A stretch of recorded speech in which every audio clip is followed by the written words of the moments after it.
I'm so excited to share tips to help you sound more like a native speaker. And really, this means that you're going to sound more comfortable, more confident, and most importantly, more like yourself.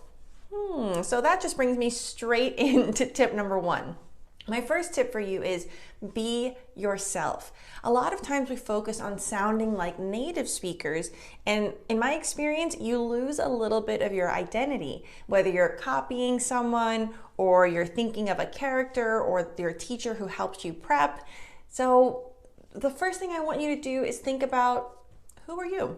You know, a lot of times with my students, I'll ask them to say something, and then I say, okay, let's now just say it in your native language. I may not know it, but I just want to hear it. And as soon as they speak their native language, their body language changes. They're more relaxed, they smile more, they move their hands. So these are really good opportunities to make sure that you're being you in English. So the first thing you can do for this is record yourself. Do exactly what I told you just now.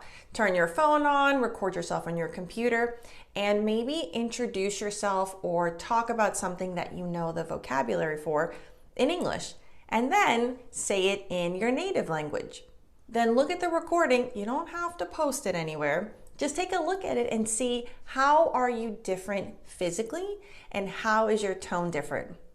For example, I noticed that when I was trying to speak French, everything about my body language and my intonation was apologetic. It's like I was trying to say, I'm so sorry that my French is so terrible, by using my body, by the way, everything I was saying kind of sounded like a question, because I wanted to let them know that I didn't think my French was perfect and I wanted to confirm. But that's awkward. That's not real life. So then I noticed that in real life, in my native language, in English, I smile more, I'm okay with making mistakes, I laugh, I move. I mean, you see me now. So when I was able to apply some of that in my very basic French, I mean, even as a beginner, it made a difference just by relaxing myself. And if I was okay with making mistakes, I tended to laugh when I made a mistake instead of cringe or apologize.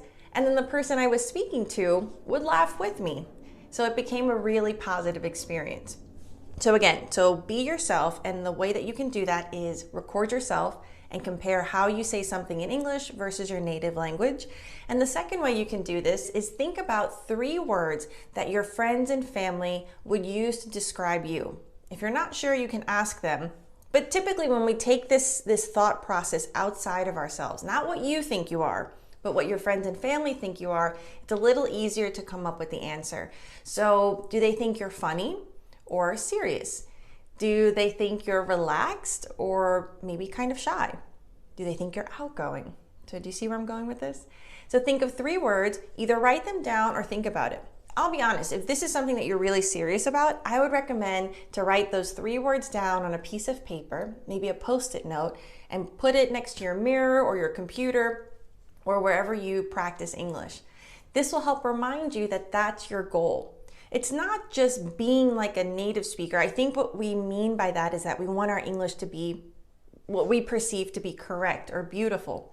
But it's really important that you're yourself, because that's what you're responding to a lot of times when you hear native speakers. It's not just the English, it's the fact that they're comfortable in who they are and they speak English kind of within that identity bubble. So you can do that too. And the good thing is, it doesn't have to do with your English level, how much vocabulary you know. Like I shared with you my story, I was a beginner and my French was terrible. But I was able to use these techniques to sound more natural. And that went beyond the pronunciation and the intonation. It became about the communication. Because remember, if you're watching this, you know that you're not studying English just to pass a test or so that you can be in a room by yourself. You're studying English because it's cool and you want to talk, or you want to watch movies or programs, or you want to meet more people. So you gotta use it. For the notes from today's episode and more business English tips, head over to my website at tanyasuarez.com. See you next episode, and remember that your English is good enough. You got this.